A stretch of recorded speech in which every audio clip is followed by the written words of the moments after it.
Today we're here at the Geo Group's doorstep because the people sitting up there in those offices are profiting off of this humanitarian crisis.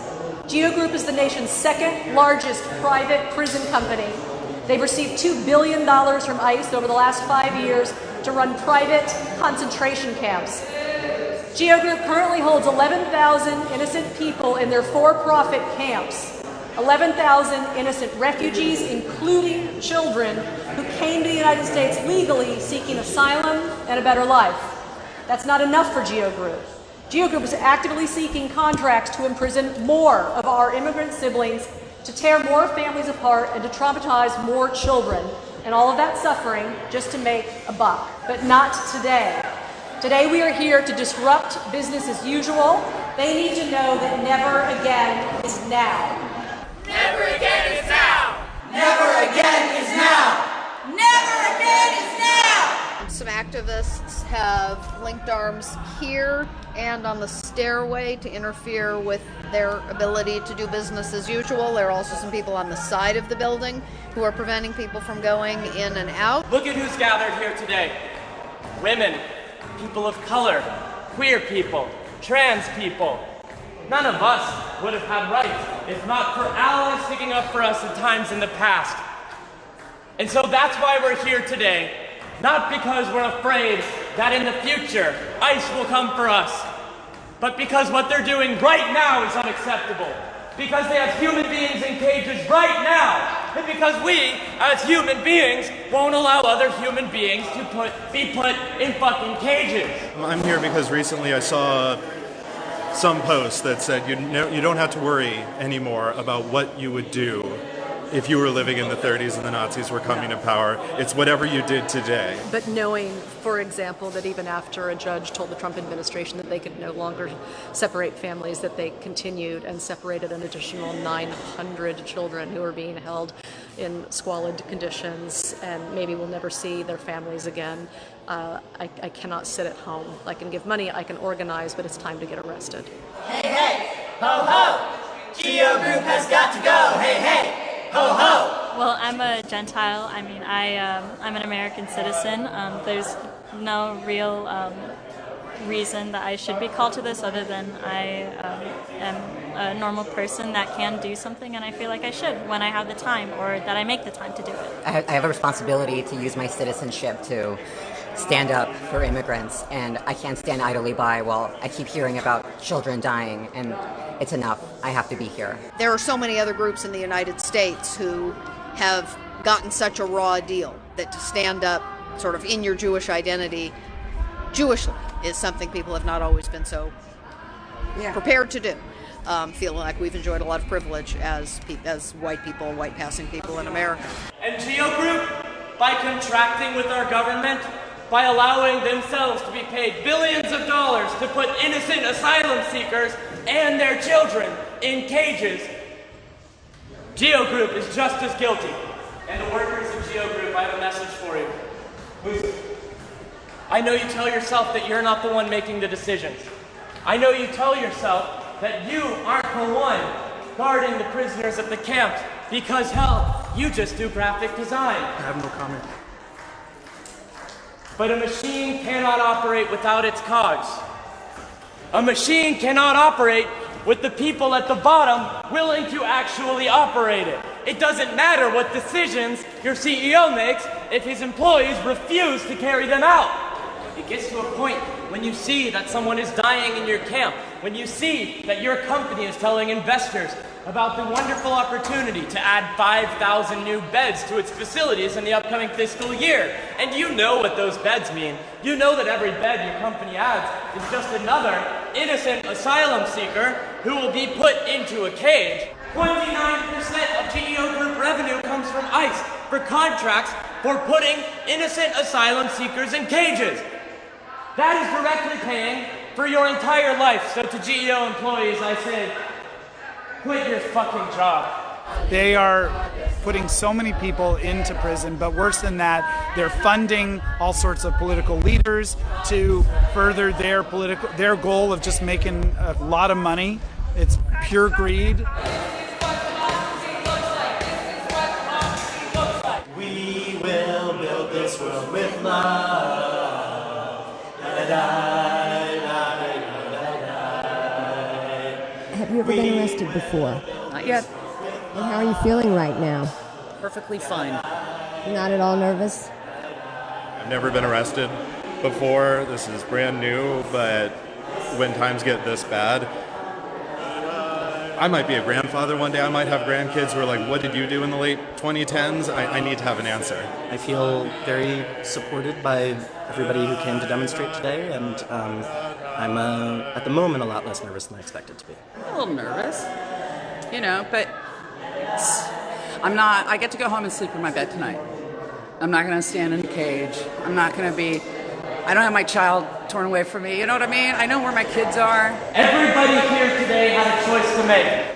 Will I show up and fight to make sure that people in power know that evil is not acceptable in our backyard or anywhere? Or will I do that next time, and today I'll go do my dry cleaning and I'll watch Netflix? Everybody here today had reasons to stay home, but everybody here today made the choice to show up. Compassion, not cages. Compassion, not cages. Just right now, I just got contacted by a group who's trying to come out of the building. And they're saying that people they're are now stopping coming out. out. So people that got in the building before the protesters got here, and shortly after, those people can't even come out for whatever reasons. This I'm good with, Chris, as long as everyone allows entrance, ingress, and egress to the business. This is good to go. Let's go see what's inside. So if the cops think they can just wait us out, that this will get boring, that this will be too hard or go on too long, we got another thing coming.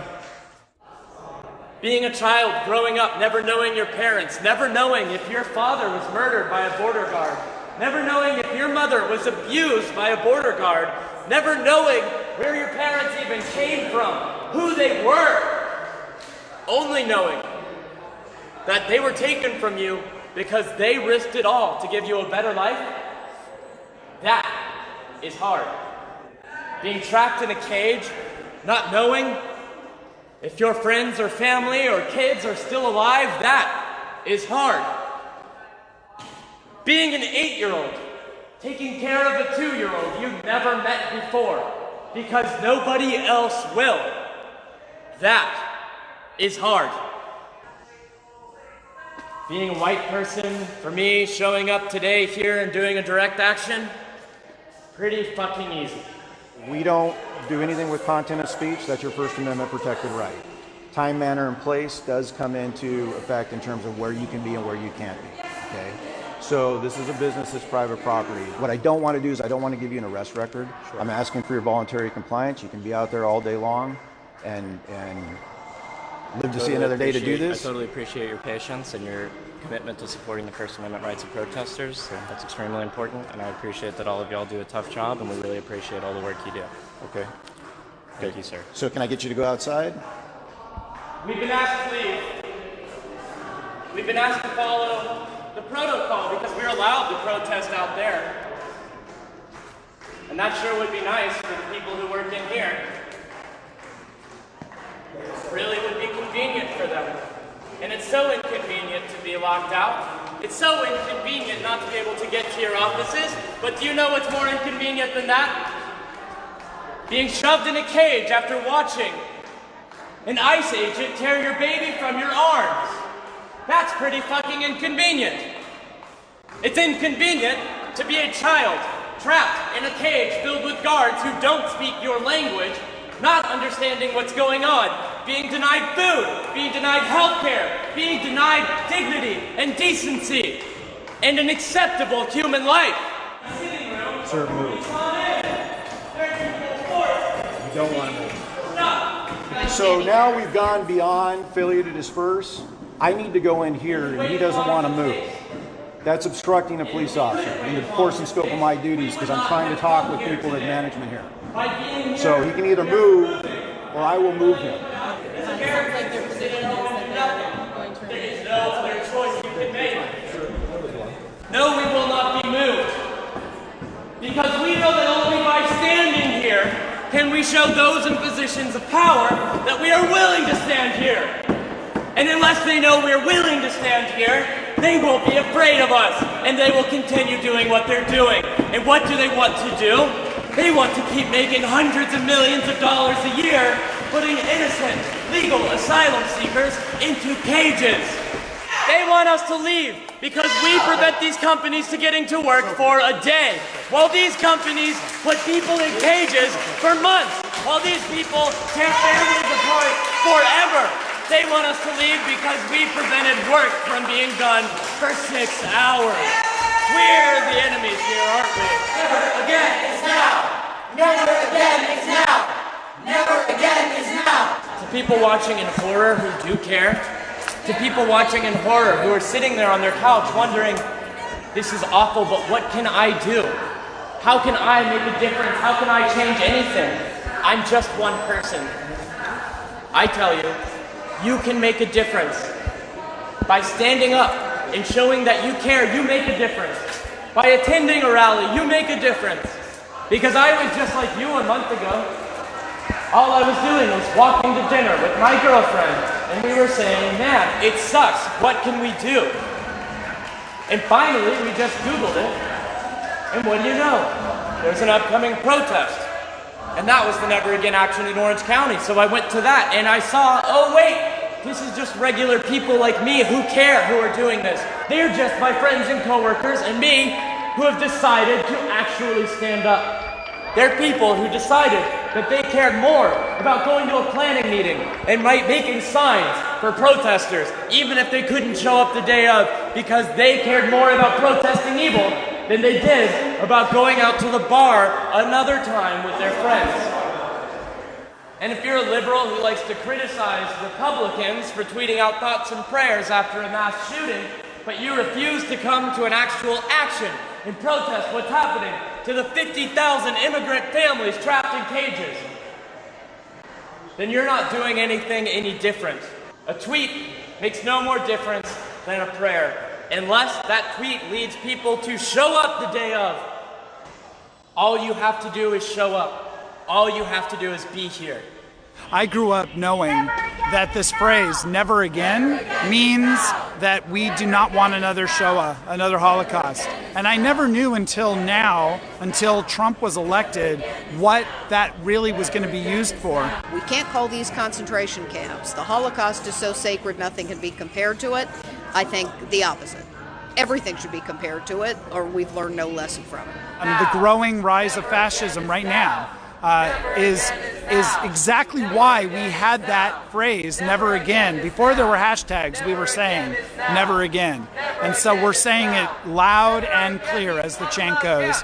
Never again. We're not going to allow concentration camps in America. Never again means close the camps. Never again means abolish ICE. Never Again has training. We have peaceful protests outside where they're allowed to be. We have art meetings where you can make signs and help. So anything you can do to help that's possible, you can do and should do.